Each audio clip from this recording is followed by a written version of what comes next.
The neon sign flickered against the desert darkness, casting sickly green shadows across the cracked asphalt. Murphy's last stop, the letters buzzed and sputtered, threatening to die completely. Sarah pulled her Honda into the station, the fuel gauge needle hovering dangerously close to empty. She'd been driving for 12 hours straight, desperate to reach her sister's wedding in Phoenix before morning. The gas station looked like it had been forgotten by time itself. Paint peeled from the walls like diseased skin, and weeds pushed through cracks in the concrete, their stems unnaturally pale in the artificial light. Rusted pumps stood like metal sentinels, their digital displays dark except for one that glowed a menacing red. The convenience store windows were grimy, revealing only darkness within, though Sarah could swear she saw movement in the shadows beyond the glass. A single fluorescent light flickered above the entrance, attracting a swarm of desert moths that danced their macabre ballet in the harsh white glow. Sarah checked her phone, no signal. Of course. She'd lost reception 50 miles back, somewhere between the last town and this godforsaken stretch of highway. Her sister's texts from earlier that day seemed like messages from another world: "Can't wait to see you," and "Drive safe." The irony wasn't lost on her now. Sarah hesitated, her hands gripping the steering wheel. Something felt wrong about this place. The silence was too complete, too heavy. Even the desert wind seemed to avoid this patch of earth. But her fuel light had been on for 20 miles, and the next station according to her GPS was another 40 miles ahead. She stepped out of the car, the night air hitting her like a physical weight. The temperature had dropped at least 20 degrees since sunset, and goosebumps erupted across her arms. The smell struck her immediately, something sweet and cloying, like overripe fruit mixed with gasoline fumes and something else, something organic that made her stomach turn.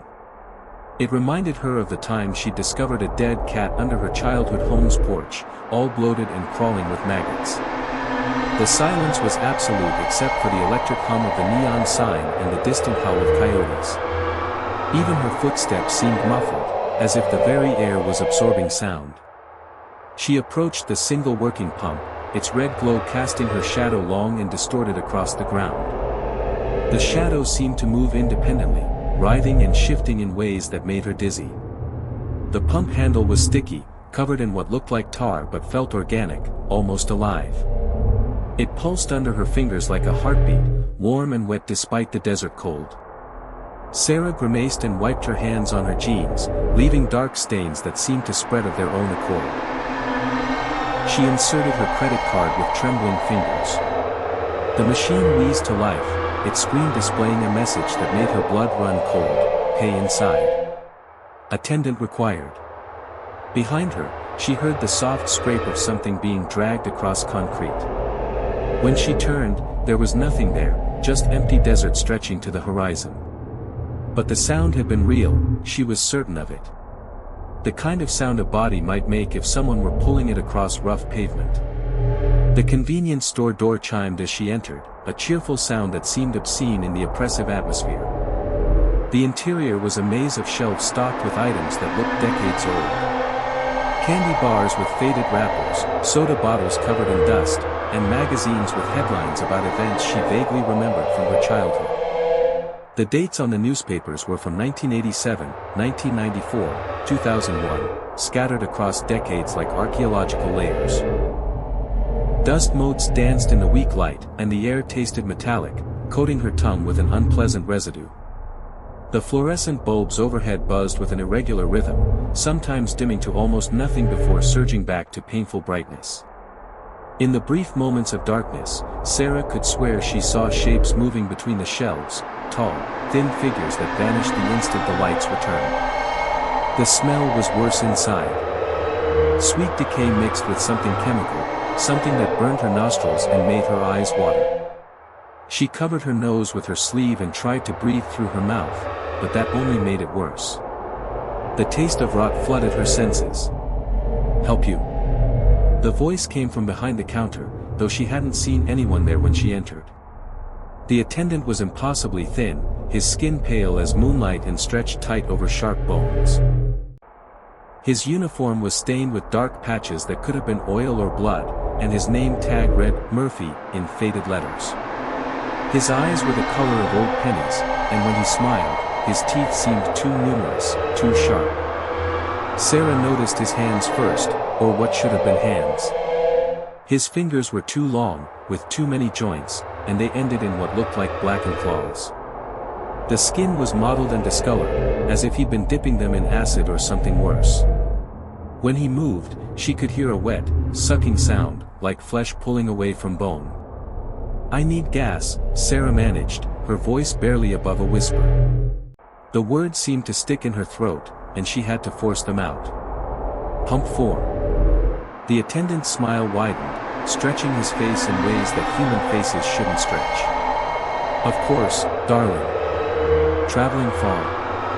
His fingers, she noticed, were stained black to the knuckles, as if he'd been handling charcoal or something worse. As he spoke, she realized his voice was coming from the wrong place, not from his mouth, but from somewhere behind her, as if he were standing right at her shoulder. "Phoenix," she replied, backing toward the door. Her legs felt weak, unsteady. "Just Phoenix." "Ah, Phoenix. Beautiful this time of year. Though I hear the desert can be dangerous at night. Lots of things out there that don't like to be disturbed." He leaned forward, and Sarah caught a whiff of his breath, sweet rotten copper pennies, mixed with something that reminded her of formaldehyde. "Lots of travelers go missing out here. Cars found empty, doors open, like their owners just vanished. You be careful now." Behind the counter, Sarah noticed a bulletin board covered with missing person flyers. Dozens of them, maybe hundreds, all yellowed with age. The faces stared out at her with hollow eyes, and she realized with growing horror that some of them looked familiar, not people she knew, but people she'd seen. Recent missing persons cases from the news, from social media. People who disappeared along this very stretch of highway. Sarah practically fled to her car, her hands shaking as she pumped gas. The fuel flowed thick and dark, almost black in the red light. It moved wrong, too slow and viscous, like syrup or blood. When the pump clicked off, she looked at the display and froze. The numbers were wrong, not just the price, but the amount. It showed she'd pumped 37 gallons into her 12-gallon tank.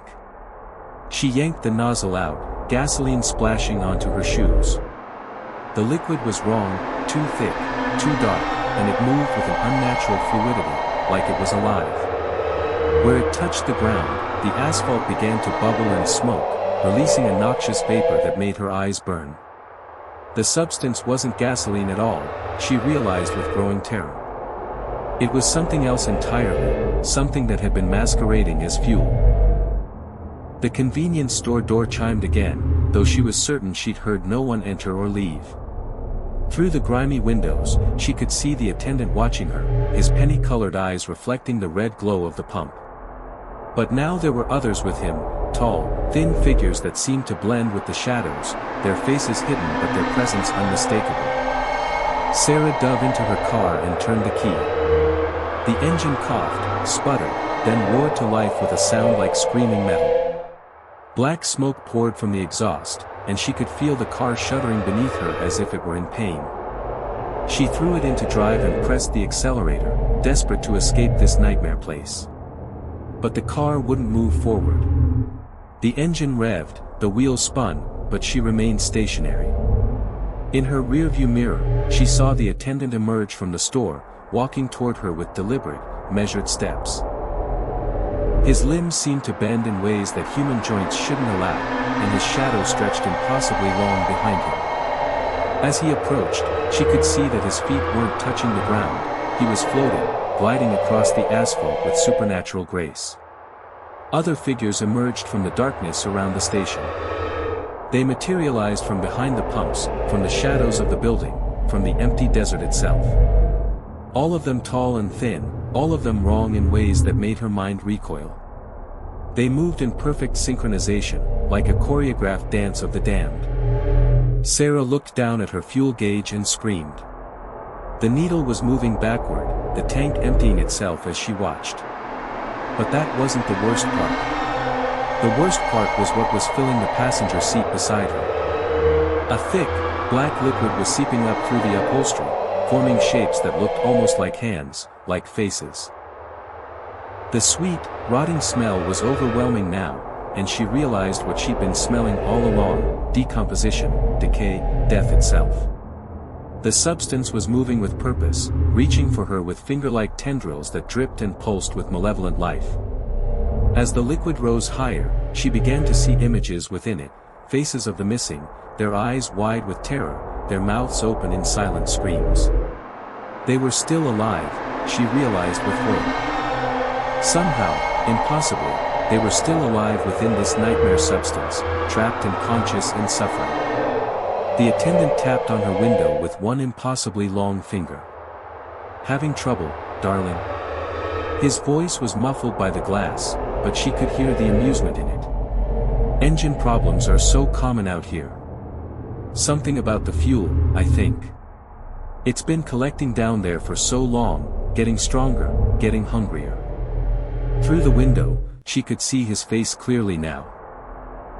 What she'd taken for skin was actually a thin membrane, translucent and pulsing with dark veins. Underneath, she could see the skull, the empty eye sockets, the grinning teeth. He wasn't human at all, he was something else, something that had been wearing a human mask for so long that it had almost forgotten what it really was. The black liquid was rising now, reaching for her throat.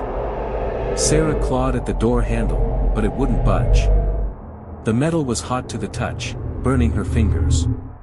The car had become her coffin, and she was being buried alive in whatever hellish substance she'd pumped into her tank.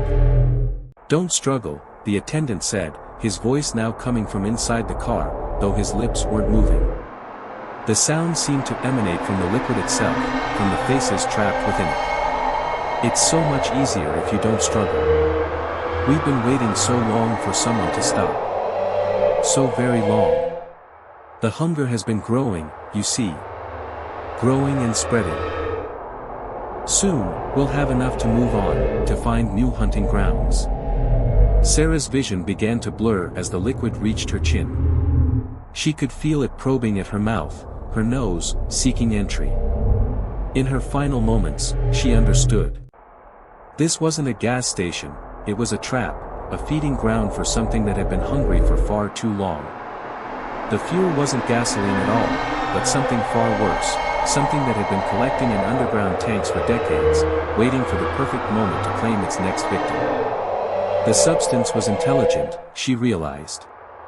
It had been learning, adapting, growing stronger with each person it consumed. The attendant was just its puppet, its face to the world. The real horror lay beneath, in the tanks, in the pipes, in the very foundation of this place. As the darkness closed in, Sarah's last thought was of her sister, waiting at the altar tomorrow, wondering why her maid of honor never arrived. She tried to scream, to warn someone, anyone, but the liquid filled her mouth and her voice was lost forever in the churning mass of the consumed. The attendant smiled as Sarah's struggles finally ceased. Tomorrow, there would be another car in the desert, another missing person report. Another face to add to the bulletin board inside the store. And Murphy's last stop would continue to wait, its neon sign flickering in the darkness, ready for the next traveler desperate enough to stop. But the entity was growing impatient. The individual feeds were no longer enough. It had been planning, spreading its influence through the underground networks that connected gas stations across the desert. Soon, it would have enough power to manifest in multiple locations simultaneously. Soon, no traveler would be safe. The desert kept its secrets well, and Murphy's last stop was its darkest secret of all. The original Murphy had been consumed decades ago, when the station first opened and the drilling had gone too deep, piercing into something that should have remained buried. The thing that had emerged had been patient, methodical, content to feed slowly and carefully. But now its hunger was evolving, growing beyond the need for stealth. As dawn broke over the wasteland, the gas station stood empty once again. The pumps were dark, the convenience store abandoned. Only the neon sign remained, flickering its eternal message into the void, Murphy's last stop, though perhaps it should have read, Murphy's last stop. Ever. Sarah's Honda sat where she'd left it, the driver's door hanging open, keys still in the ignition.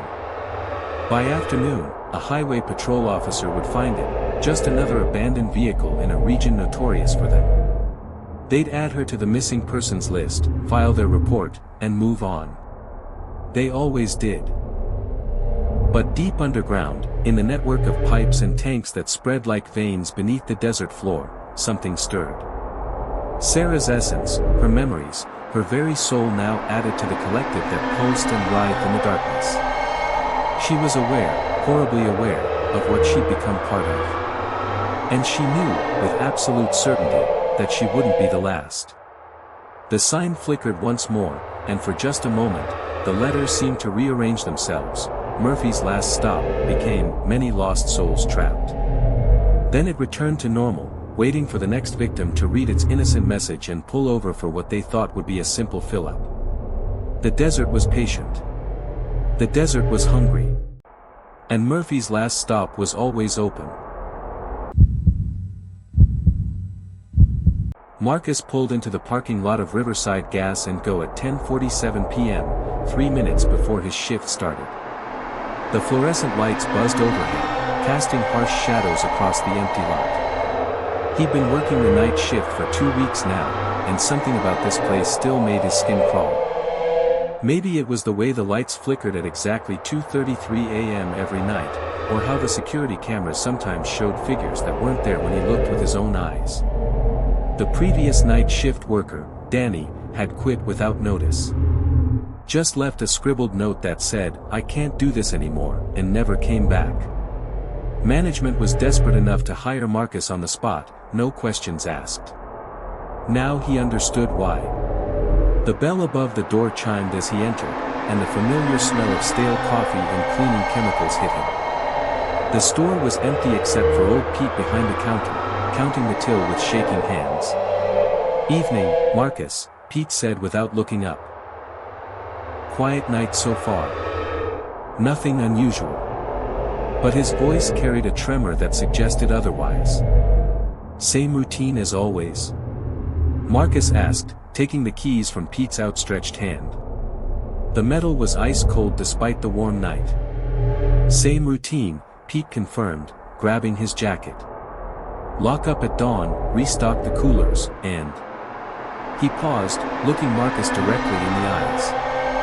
"Whatever you do, don't go into the storage room after midnight. And if someone asks for the restroom key after 1 a.m., tell them it's out of order." Before Marcus could ask why, Pete was gone, leaving him alone with the humming fluorescents and the constant buzz of the refrigerators. The clock on the wall showed 11:03 p.m. Less than an hour until the weird stuff started. Marcus had tried to rationalize the strange occurrences. The building was old, probably had faulty wiring. The security system was ancient, prone to glitches. The late-night customers were often drunk or high, leading to his imagination running wild. But deep down, he knew something was fundamentally wrong with this place. The first customer arrived at 11:23 p.m. A woman in a blood-stained wedding dress, her veil torn and dirty. She moved with jerky, unnatural motions, like a marionette controlled by an inexperienced puppeteer. When she approached the counter, Marcus noticed her eyes were completely black, reflecting the fluorescent lights like oil slicks. "Pack of Marlboro Reds," she said, her voice hollow and echoing as if coming from a great distance. "And a lighter." Marcus's hands trembled as he reached for the cigarettes. The woman's skin was pale as paper, and he could see dark veins pulsing beneath the surface. When he handed her the items, their fingers touched briefly. Her skin was cold as ice and felt wrong, like touching raw meat. She paid with a $20 bill that looked decades old, the paper yellow and brittle. As she left, Marcus watched her walk toward the parking lot, but she never made it to the asphalt. She simply faded away, becoming translucent before disappearing entirely. The money in his hand crumbled to dust. The clock now read 11:45 p.m. 15 minutes until midnight. Marcus tried to busy himself with mundane tasks, restocking the candy display and cleaning the coffee machine. But his eyes kept drifting to the security monitors. The cameras showed the usual views, the parking lot, the storage room, the gas pumps. But sometimes, for just a split second, he'd catch glimpses of people who weren't there. Shadowy figures moving between the pumps, faces pressed against the windows, dark shapes lurking in the corners. At exactly midnight, the lights flickered and went out for 3 seconds. When they came back on, Marcus wasn't alone anymore. A man stood by the Slurpee machine, his back turned. He was tall and thin, wearing a mechanic's jumpsuit stained with what looked like motor oil. But the stains were moving, spreading across the fabric like living things. "Excuse me," the man said without turning around. His voice was wet, gargling, like he was speaking through a mouthful of blood. "Do you have a restroom?" Marcus remembered Pete's warning. "Sorry, it's out of order." The man's head began to turn, rotating far beyond what human anatomy should allow. When his face came into view, Marcus's breath caught in his throat. The man's features were melting, sliding down his skull like warm wax. His eyes had liquefied and were dripping down his cheeks, leaving empty sockets that somehow still seemed to be looking at Marcus. "Are you sure?" the man asked, his voice becoming more distorted as his mouth collapsed in on itself. "I really need to wash my hands." He raised his arms, and Marcus saw that his hands were covered in blood. Fresh blood that dripped steadily onto the floor, forming puddles that reflected the fluorescent lights like crimson mirrors. The blood wasn't just on his hands, it was seeping through his pores, oozing from every part of his body. "The restroom is definitely out of order," Marcus managed to stammer. The man nodded, his head making a sickening squelching sound as it bobbed up and down. "I understand. I'll find another way to clean up." He turned and walked toward the back of the store, leaving bloody footprints on the linoleum. Marcus watched him disappear around the corner, but when he checked the security monitor for the back of the store, there was no one there. The clock showed 12:17 a.m. The night was just beginning. Over the next hour, more customers arrived. A child with no face, just smooth skin where features should be, who asked for candy in a voice that came from somewhere else in the store. An elderly woman whose shadow moved independently, reaching for items on the shelves while she stood perfectly still. A group of teenagers who cast no reflection in the security cameras, their bodies translucent and shimmering like heat mirages. Each encounter left Marcus more shaken than the last. The temperature in the store seemed to drop with each visitor, and his breath began to fog in the increasingly frigid air. The fluorescent lights flickered more frequently, and in the brief moments of darkness, he could hear whispers in languages he didn't recognize. At 1:33 a.m., the storage room door creaked open. Marcus had been specifically warned not to go in there after midnight, but he'd never been told what would happen if something came out. A figure emerged from the doorway, moving with the stuttering gait of someone trying to remember how to walk. It was Danny, the previous night shift worker, but something was horribly wrong with him. Danny's skin was gray and mottled, like meat that had been left out too long. His eyes were milky white, and when he opened his mouth to speak, Marcus could see that his tongue was black and swollen. He moved like a person underwater, his movements slow and deliberate. "Marcus," Danny said, his voice a hollow whisper. "You need to leave. Now. While you still can." "Danny? What happened to you? Where have you been?" "I never left," Danny replied, pointing toward the storage room. "None of us ever leave. We're all still here, Marcus. All the night shift workers who came before. We're all still here." As he spoke, more figures began to emerge from the storage room. Men and women in gas station uniforms, their name tags identifying them as employees from different decades. Some looked recently dead, their wounds still fresh. Others were little more than skeletons held together by rotting flesh and tattered clothing. "The station feeds on us," Danny continued. "It needs someone to tend to the customers, someone to keep the doors open. But it changes us, Marcus. It makes us part of it. And once you're part of it, you can never leave. Marcus backed toward the front door, but found it locked. The keys were still in his pocket, but when he tried to use them, they wouldn't turn. The lock had somehow fused shut, sealing him inside. "There's only one way out," Danny said, approaching slowly. "You have to become one of us." "It's not so bad, Marcus. You don't feel pain anymore. You don't feel anything anymore." The other dead employees began to circle Marcus, their movements becoming more coordinated, more predatory. He could smell the decay on them, the sweet stench of decomposition that made his eyes water. Their faces were expressionless, but their eyes held a terrible hunger. Marcus grabbed a baseball bat from behind the counter, a pathetic weapon against the supernatural forces arrayed against him. But as he swung it at the nearest figure, the bat passed right through, as if he were fighting shadows. "You can't hurt us," Danny said with something that might have been sympathy. "We're already dead. We're part of the station now. And soon, you will be too." The fluorescent lights began to flicker more rapidly, creating a strobe effect that made the approaching figures appear to teleport with each flash. In the brief moments of darkness, Marcus could see the store as it really was, not a gas station at all, but a charnel house. The walls were covered in mold and decay, the floor littered with bones and rotting flesh. The products on the shelves were crawling with insects, and the air was thick with the smell of death. But in the light, it was just an ordinary gas station again. The illusion was perfect, designed to lure unsuspecting workers into its trap. Marcus realized with growing horror that he was trapped in a supernatural snare, a predator that disguised itself as a normal business to catch its prey. The night shift workers weren't employees, they were food, slowly consumed and transformed into guardians of the station's secret. The dead employees were close now, their cold hands reaching for him. Marcus could feel their fingers brushing against his skin, leaving trails of ice in their wake. He tried to run, but his feet wouldn't move. The floor had become sticky, like walking through molasses, and he realized it wasn't linoleum at all, it was some kind of organic material, pulsing with a life of its own. "Welcome to the team," Danny said, his voice now coming from inside Marcus's head. "Your first shift starts now. And it never ends." As the hands of the dead closed around him, Marcus felt his life force being drained away.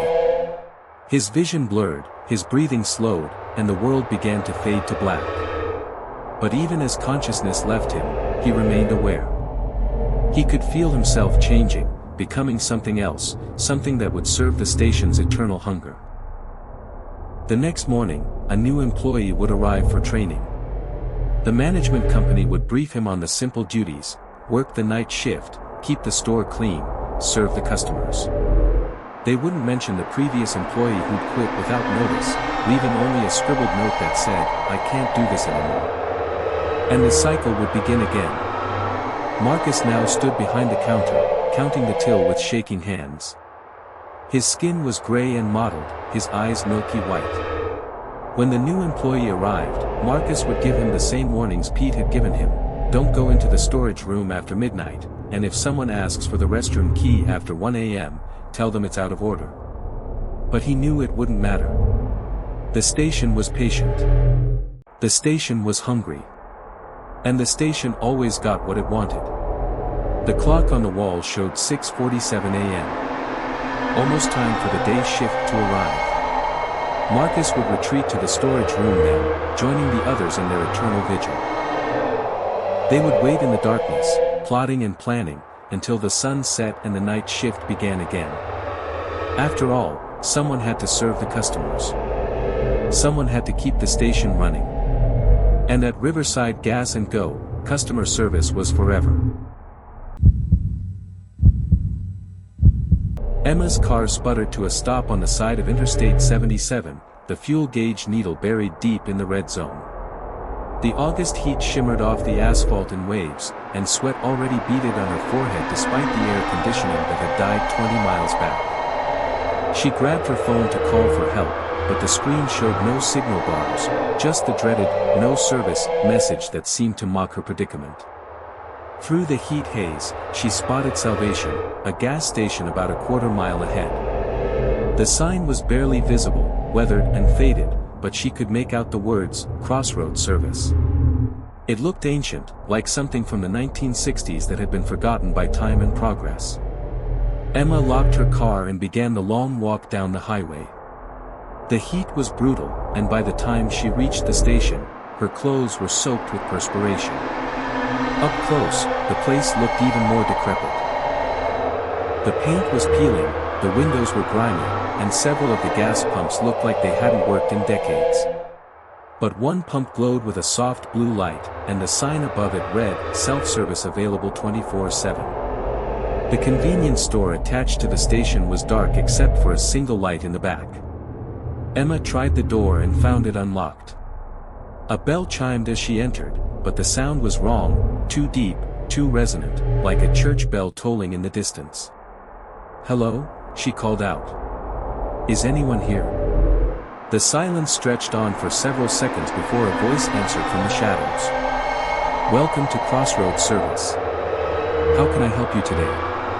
A man emerged from the darkness, tall and gaunt with skin so pale it seemed to glow in the dim light. His eyes were an unusual color, not quite blue, not quite gray, and they seemed to look right through her.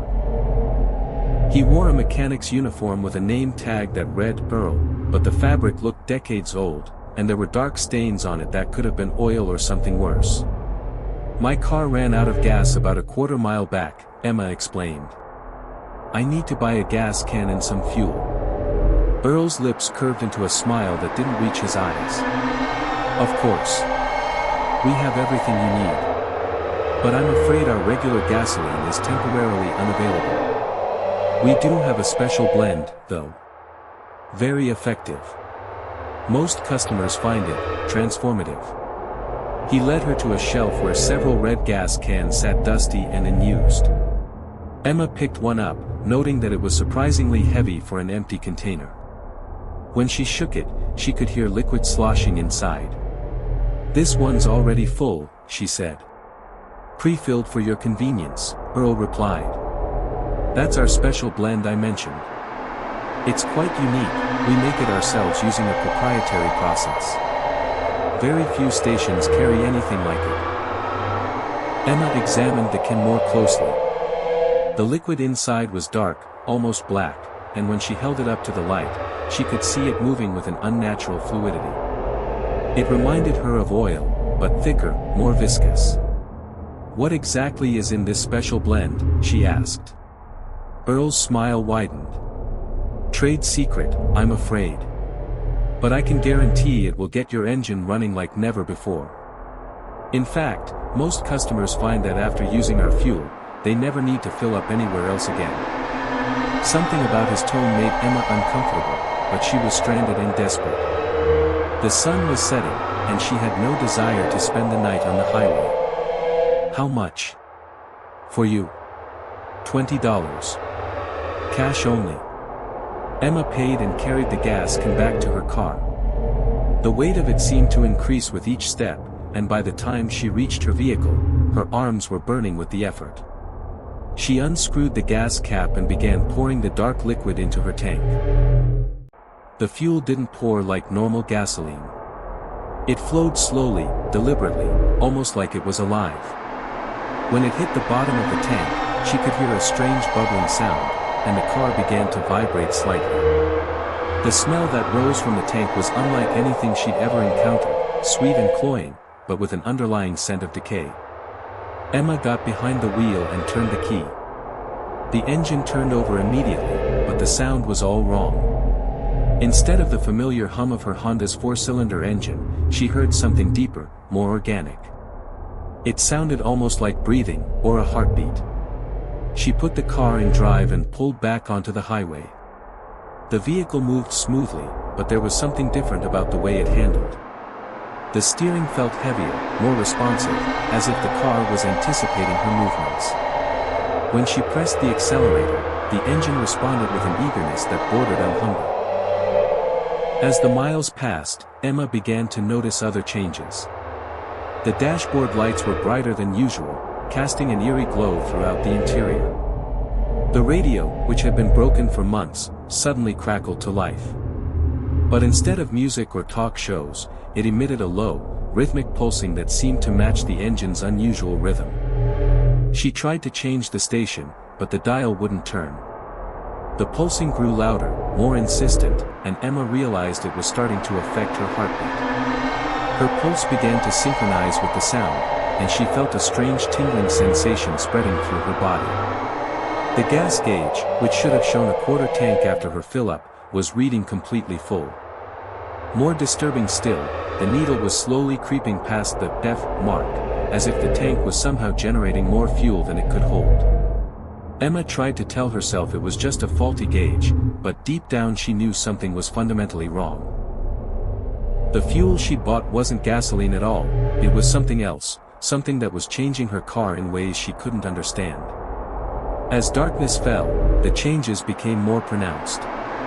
The headlights, which had been dim and yellow, now glowed with an intense blue-white light that illuminated the road for hundreds of yards ahead. But the light revealed things that shouldn't be there, shapes moving in the shadows, figures standing at the edge of the road that disappeared when she looked directly at them. The car's interior began to change as well. The fabric seats felt warm to the touch, and when Emma looked closely, she could see veins of dark material spreading through the upholstery like blood vessels. The steering wheel pulsed under her hands, and the gear shift felt soft and organic, like living tissue. She tried to pull over, but the car wouldn't respond to her commands.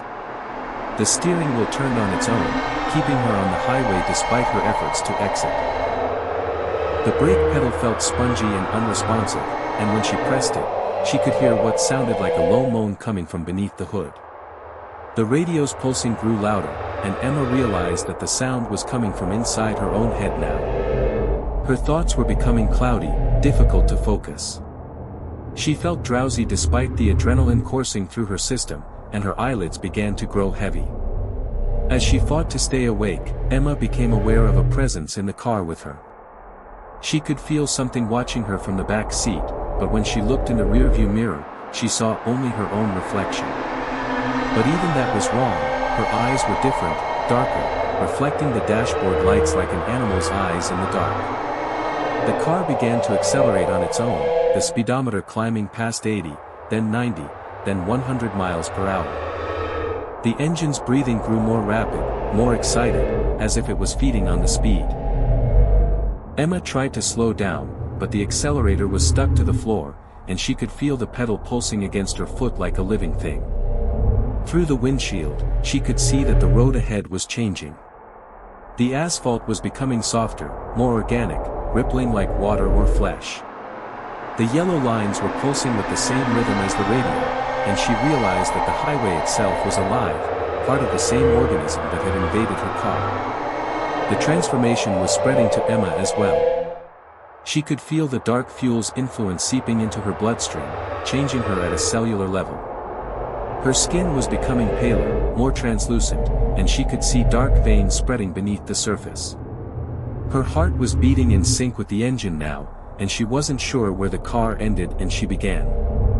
As the miles flew by, Emma began to understand the true nature of what was happening. The gas station hadn't been selling fuel, it had been selling infection. The dark liquid was some kind of parasitic organism that consumed gasoline, cars, and eventually their drivers. It transformed everything it touched, creating a network of living vehicles that prowled the highways in search of new victims. She wasn't driving anymore, she was being driven. The car was taking her back to the gas station, back to Earl and his collection of transformed vehicles. She would become part of the fleet, another hunter in the endless search for unsuspecting motorists who needed fuel. The Crossroad service station appeared in the distance, its single blue light beckoning like a lighthouse in the darkness. But Emma could see it clearly now, see it as it really was.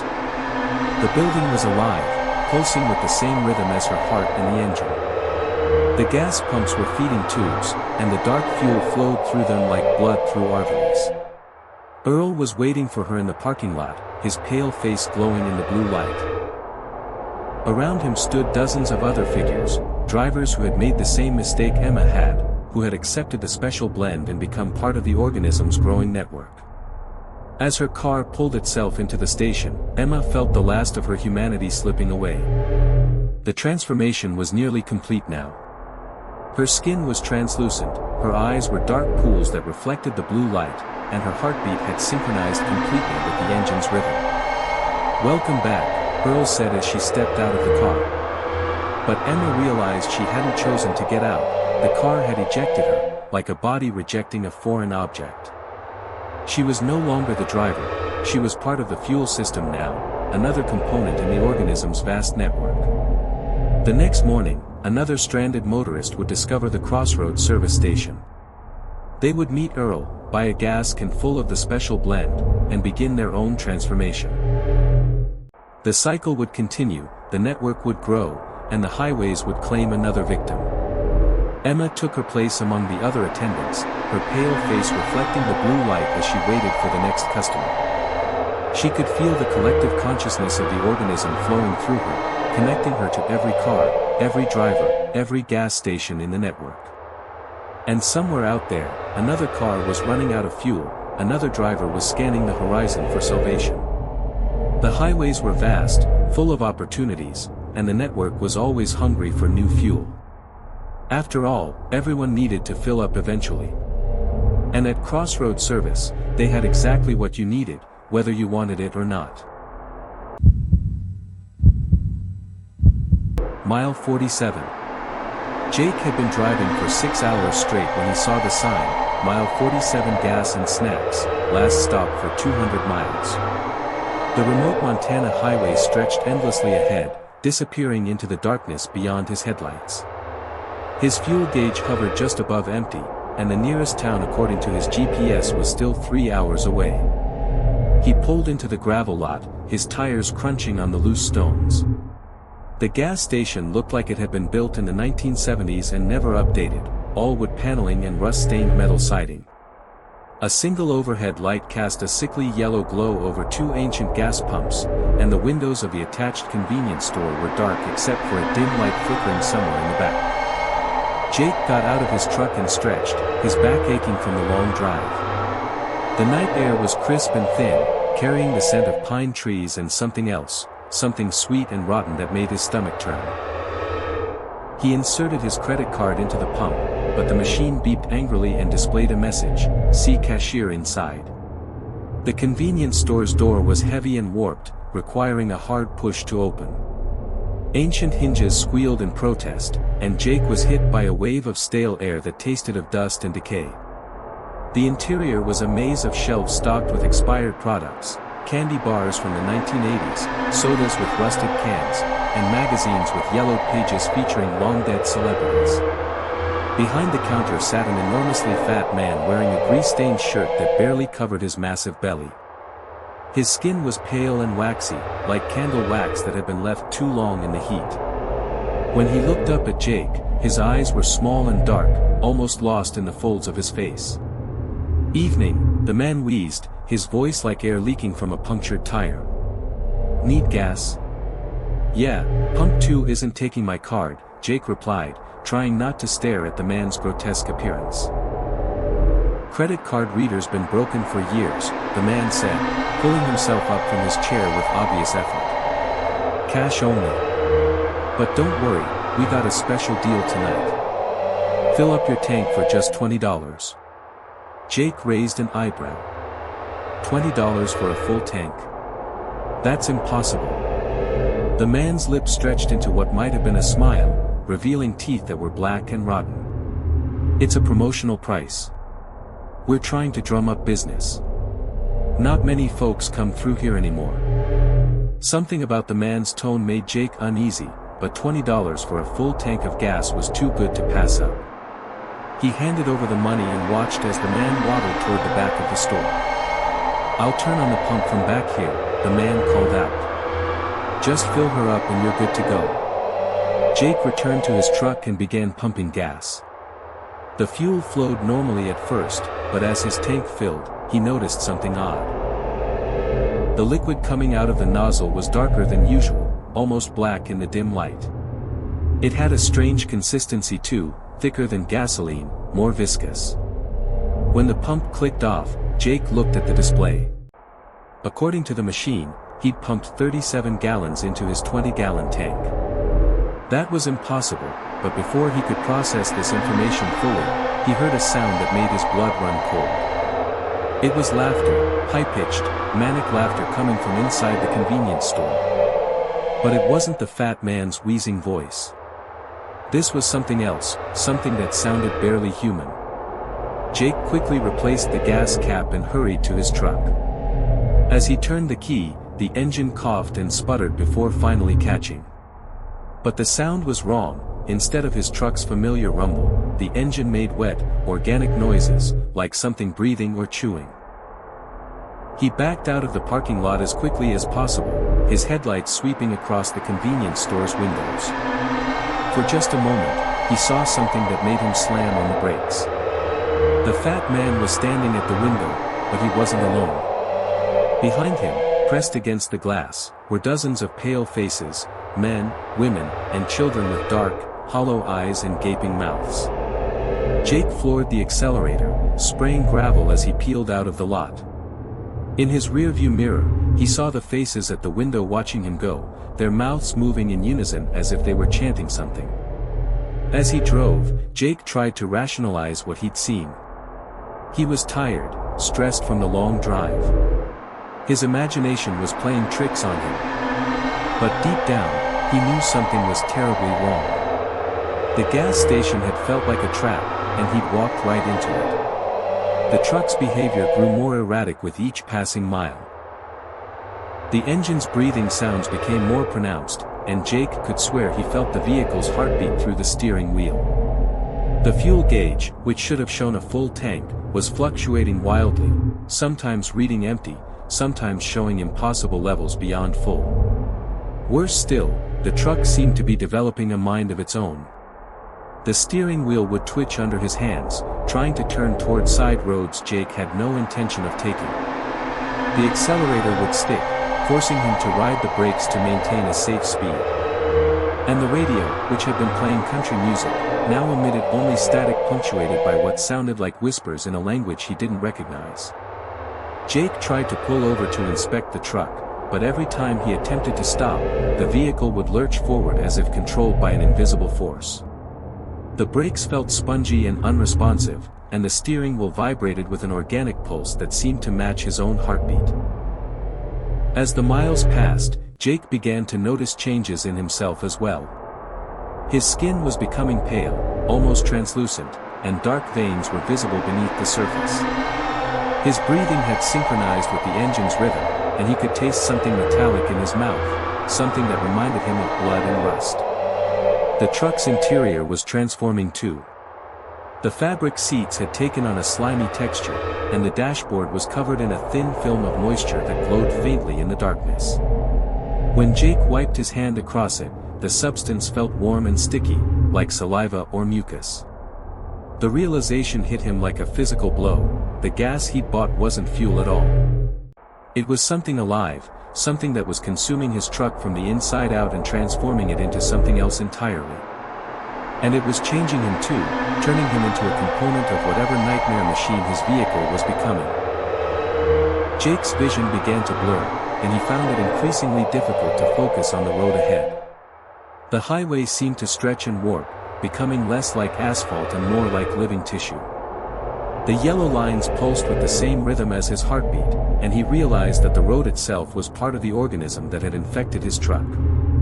As his transformation progressed, Jake began to understand the truth about Mile 47 gas and snacks.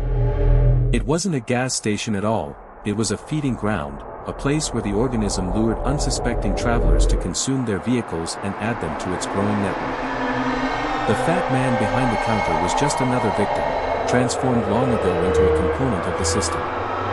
The faces Jake had seen in the window were the remains of previous customers, their consciousness trapped within the organism's collective mind. They were aware of what had happened to them, but powerless to escape or warn others. They could only watch as new victims fell into the same trap they had. Jake's truck began to slow down, and he realized with growing horror that it was turning around. The organism was taking him back to the gas station, back to Mile 47, where he would become another face in the window. Another component in the network that stretched across the lonely highways of Montana and beyond. As the gas station came into view, Jake saw that it was different now. The building was pulsing with organic life, its walls breathing like skin.